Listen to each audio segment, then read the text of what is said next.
Elon Musk और Donald Trump की दोस्ती पर कुछ बताओ।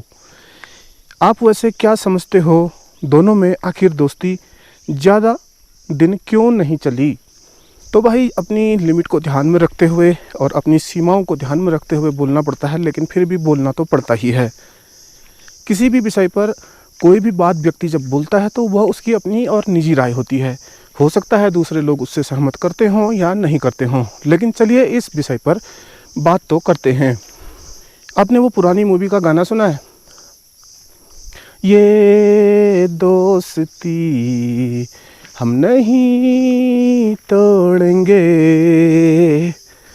वहाँ से चले थे दोनों और कहाँ पहुँच गए? मेरे दोस्त किस्सा ये क्या हो गया, सुना है कि तू बेवफा हो गया। यहाँ तक आखिर ये सफ़र इतना टेढ़ा और इतना उलझा हुआ क्यों रहा? पहले तो हमें एक दो बातें इन दोनों ही लोगों के बारे में समझनी पड़ेंगी। दोनों ही बिल्कुल ही डिफरेंट पर्सनालिटी हैं। इलॉन मस्क हैं, जिनके पास ट्विटर, जो अब एक्स के नाम से जानी जाती है, एक वो कंपनी है। न्यूरालिंक है, एआई है, ओपन एआई जिसे कहते हैं। और इन सबसे ऊपर तो स्पेस एक्स ही है, जो अभी फ्यूचर में ही मंगल ग्रह तक जाने का अपना प्लान बना रहे हैं।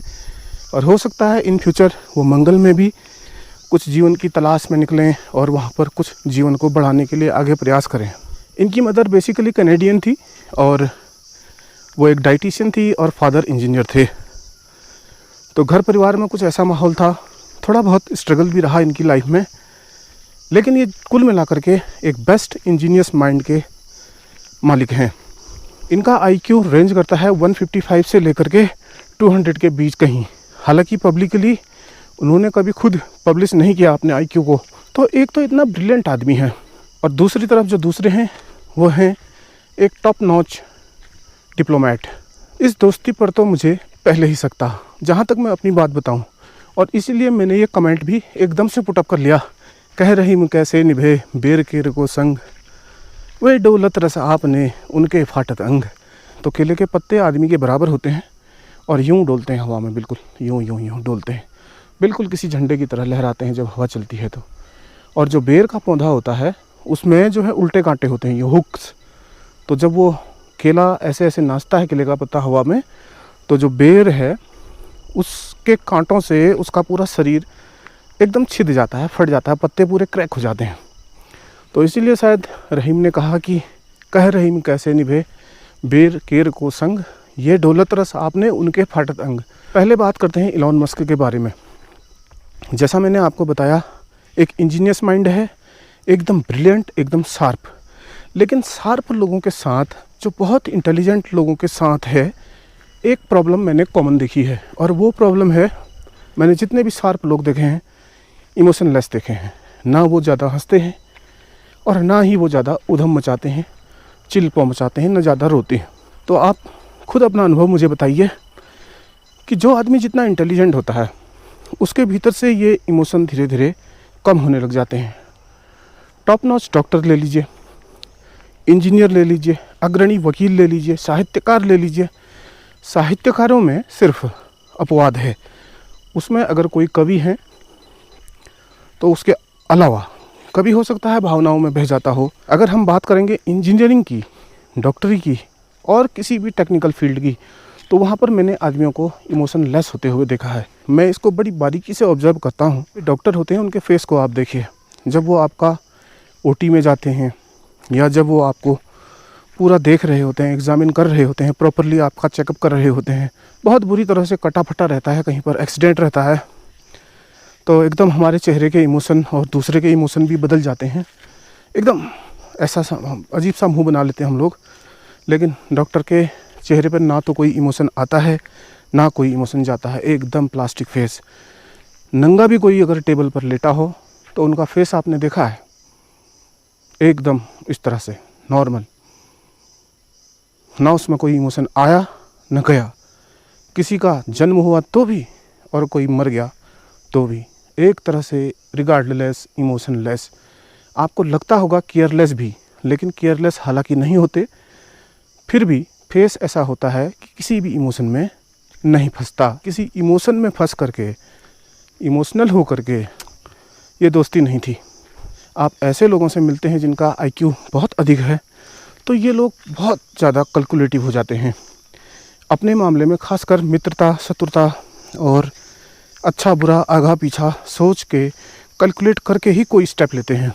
ऐसा नहीं कि बिना परवाह किए, बिना कुछ सोचे ही कोई भी स्टेप ले लिया। जहाँ तक दोस्ती तो बहुत बड़ी बात है, फ्रेंडशिप किसी के साथ करना बहुत बड़ी बात है, और इसके लिए इलॉन मस्क ने उन्हें चुना, तो इसके पीछे वजह होगी कुछ, उनके अपने स्वार्थ रहे हों, उनकी अपनी बातें रही हों। जैसा तुलसीदास जी ने एक जगह पर रामायण में कहा है कि सुर नर मुनि सब की यह रीति, स्वार्थ लागी करहि सब प्रीति। यानी सुर देवता, नर आदमी और मुनि ज्ञानी लोग, जितने भी विद्वान लोग हैं, जिन्होंने जो जितने भी सेजेज हैं, पवित्र लोग हैं, जिनका माइंड अपने कंट्रोल में रहता है, जिनकी इंद्रियां अपने वश में रहती हैं, ऐसे समझदार लोग भी, सबकी यही रीति है कि सभी स्वार्थ को लेकर प्यार करते हैं। किसी से भी दोस्ती करते हैं, किसी से भी अपनापन रखते हैं, तो बिना स्वार्थ के ये सब कुछ नहीं होता है। लेकिन यहाँ पर एक चीज़ डिस्टिंग्विश जो करती है, अंतर जो लाती है, वो ये है कि स्वार्थ में भी एक तरह का लिमिट जुड़ा हुआ होता है, एक तरह की मर्यादा जुड़ी होती है, इसलिए वो स्वार्थ भी अच्छा हो जाता है। जैसे कि आप पूरी शंकराचार्य जी को सुनेंगे, जय शंकराचार्य भगवान, तो वहाँ पर मैंने ये सुना था उनके प्रवचन में, उन्होंने एक बार कहा था कि ये जो 4 चीज़ें हैं, इनको जीवन में बैठाना सबसे अच्छा जीवन जीने की गारंटी होती है। और वो 4 चीज़ें हैं नीति, प्रीति, स्वार्थ और परमार्थ। तो उन्होंने एक स्लोगन बोला था वहाँ पर भी, नीति प्रीति स्वार्थ परमार्थ, कौन राम बिनु जानी यथार्थ। यानी एक श्री राम ही हमारे हिस्टोरिकल कैरेक्टर में ऐसे व्यक्ति रहे हैं जिन्होंने नीति भी, प्रीति भी, यानी आपसी सामंजस्य में, स्वार्थ भी और परमार्थ भी, दोनों को, चारों को बैलेंस बना करके अपने जीवन में आगे बढ़े। वो प्रैक्टिकल किया उन्होंने, इस चीज़ का अप्लाई किया उन्होंने सक्सेसफुली। अपना उनका पूरा जीवन ही इन चारों का आदर्श रहा है, नीति, प्रीति, स्वार्थ और परमार्थ। तो कहने का मतलब यह है कि स्वार्थ तो सबका होता ही है, लेकिन उसमें अगर एक मर्यादा होती है तो वह ठीक रहता है और समाज में एक्सेप्ट किए जाने योग्य होता है, स्वीकार्य होता है सभी लोगों को। हो सकता है उनकी कंपनी के अपने कुछ निहित स्वार्थ हों, मैं यहाँ पर बात नहीं कर रहा हूँ किसी भी तरह के आंकड़ों की, क्योंकि आंकड़े देने के लिए आपको गूगल है। अगर आप एक बार गूगल में जाकर के सर्च करेंगे तो ये सारे आंकड़े आपको स्टेप वाइज वहाँ पर देखने को मिल जाएंगे। मैं यहाँ पर जो कर रहा हूँ यह और एक अंतर्दृष्टि दे रहा हूँ अपने अनुसार।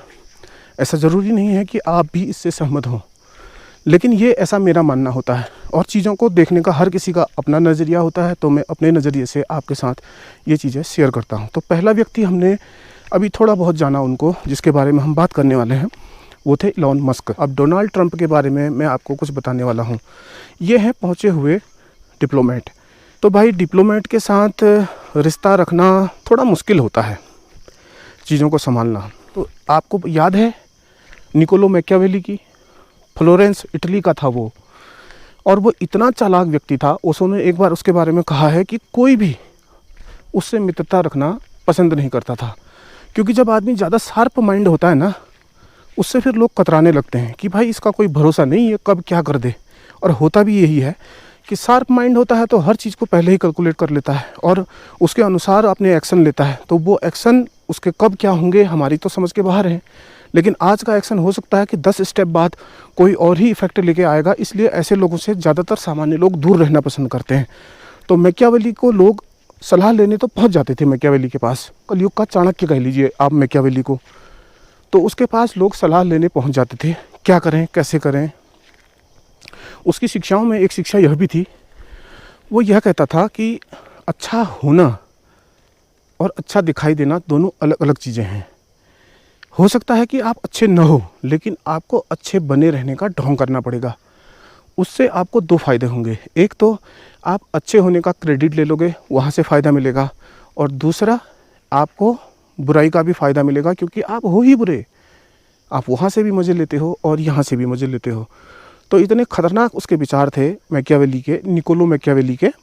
तो उसके पास हर कोई सलाह लेने तो जाता था, लेकिन कोई भी उससे मित्रता रखना पसंद नहीं करता था। लोग कहते थे झंझट की बात है, इसको इससे सलाह ले लो, इसकी बातें सुन लो, एक दो बातें इसकी मान लो, बाकी इसको किनारे ही करो, इसका कोई भरोसा नहीं है, ये कब क्या कर दे। तो इस तरह के लोग थे। जैसे चाणक्य थे। चाणक्य ने मगध, पहले एक मगध का साम्राज्य था जो आजकल बिहार कहा जाता है, आपको तो वो कहानी पता ही है। तो चाणक्य ने क्या किया, चंद्रगुप्त मौर्य जो कि उस समय का दास था, वहाँ स्लेव था वो, उसको पुटअप करके उठा करके उन्होंने चंद्रगुप्त मौर्य राजा बना दिया। और वो राजा जब बना तो तब से ही मौर्य शासन की शुरुआत हुई। मौर्य काल तभी से स्टार्ट माना जाता है।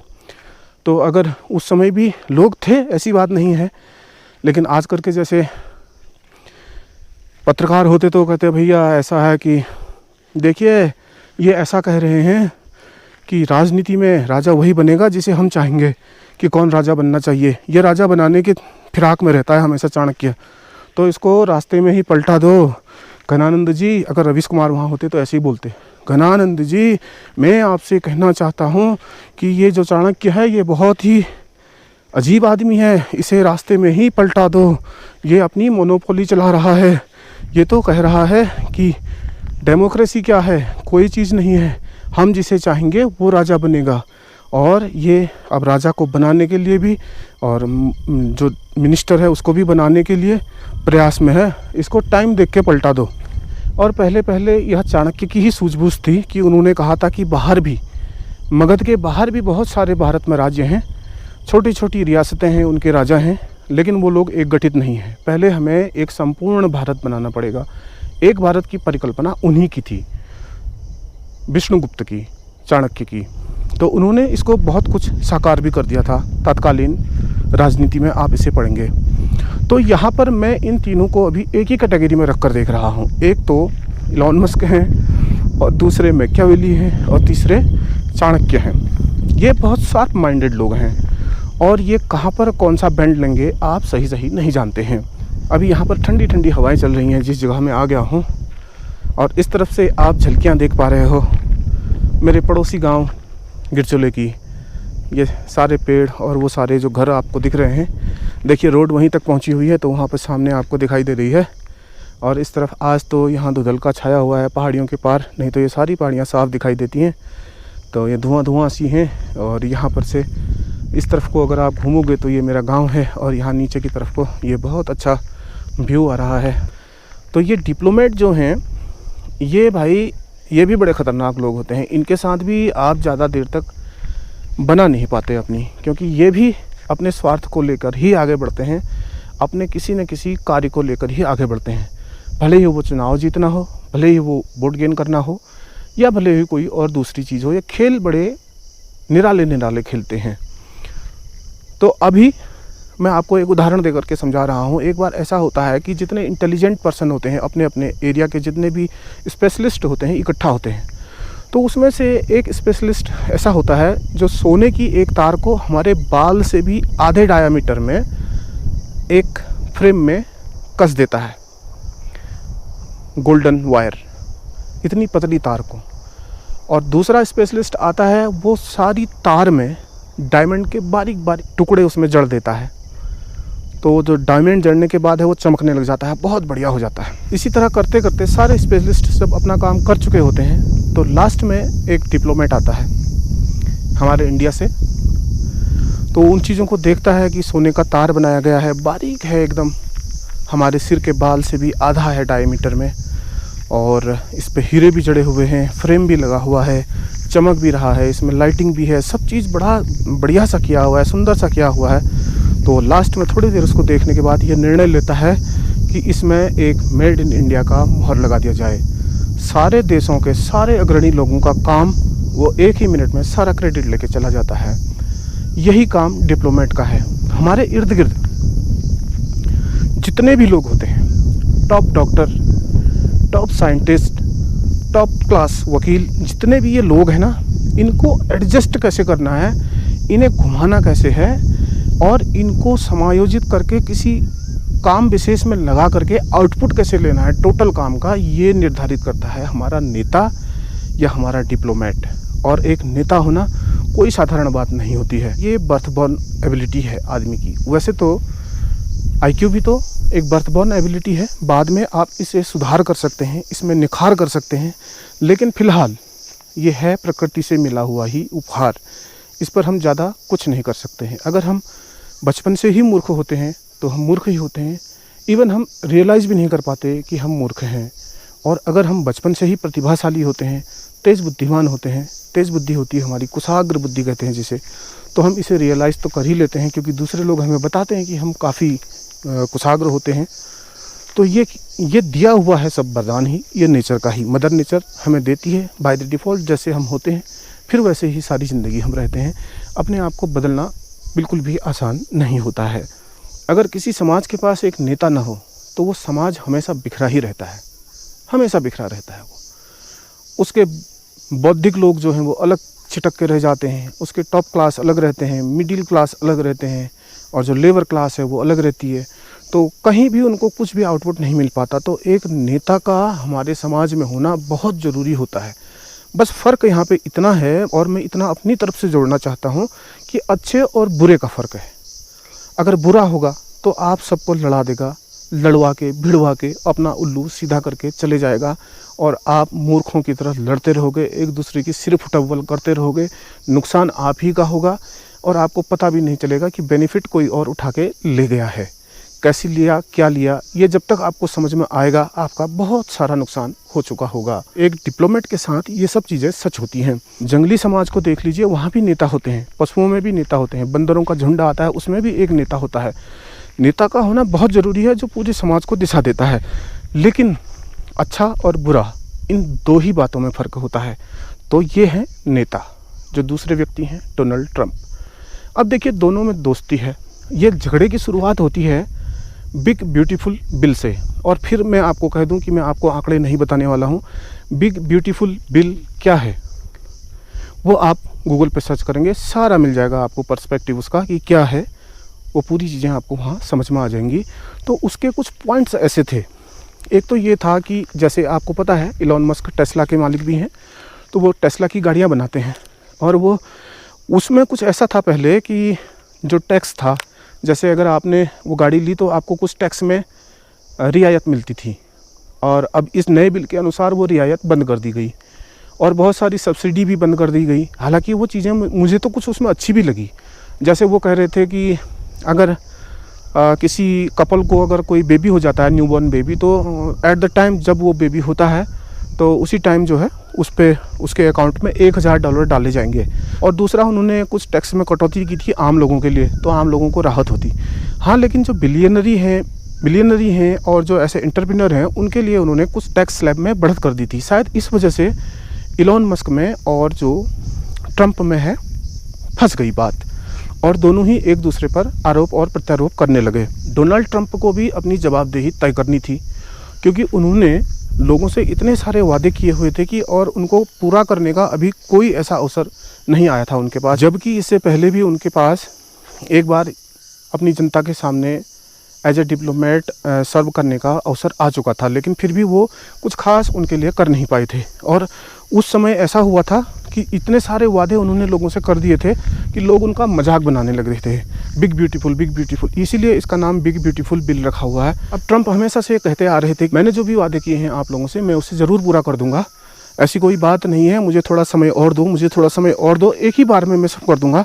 और उन्होंने अभी इसे बहुत सही समय समझा, और सही समय समझने के साथ साथ ही उन्होंने तुरंत एक्शन भी ले दिया कि वही प्रस्ताव उसमें और सारी चीज़ें उन्होंने लिस्ट करी, जो वादे उन्होंने लोगों से किए थे, जिस चीज़ को लेकर लोग उन्हें ट्रोल करते थे, चिढ़ाते थे, तो वो सब उन्होंने एक पेपर पर नोट डाउन किए होंगे, कुछ तो किया ही होगा। और वो एक ही बिल में उन्होंने जिसका नाम रखा बिग ब्यूटीफुल बिल, और उस पर सीनेट पे लगवा दिया।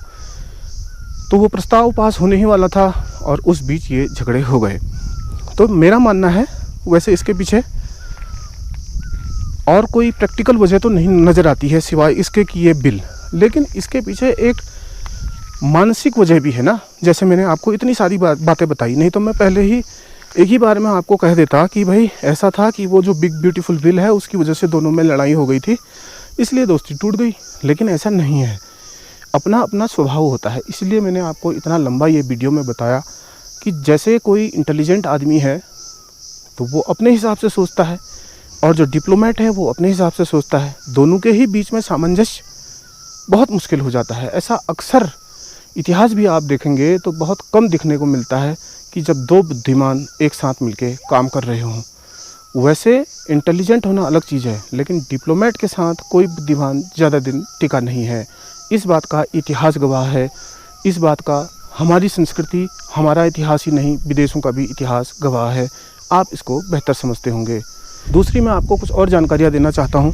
मेरे चैनल पर जब आप जाएंगे तो आपको वहाँ पे एक ज्वाइन का बटन दिखेगा। जैसे ही आप उस ज्वाइन पे क्लिक करोगे तो आपको 1 टाइम चार्जेस पड़ेंगे एक बार। उसके बाद आप मेरी इस YouTube फैमिली के मेंबर हो जाएंगे, और वो भी इलाइट फैमिली मेंबर। उसके बाद आपको ये हक मिलेगा कि आप अपनी पसंद का वीडियो डिमांड कर सकते हैं।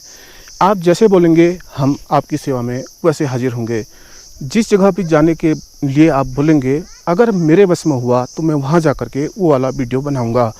कुछ दिनों बाद ही आपको ऐसे वीडियो भी देखने मिलेंगे जो केवल मेंबर्स के लिए होंगे।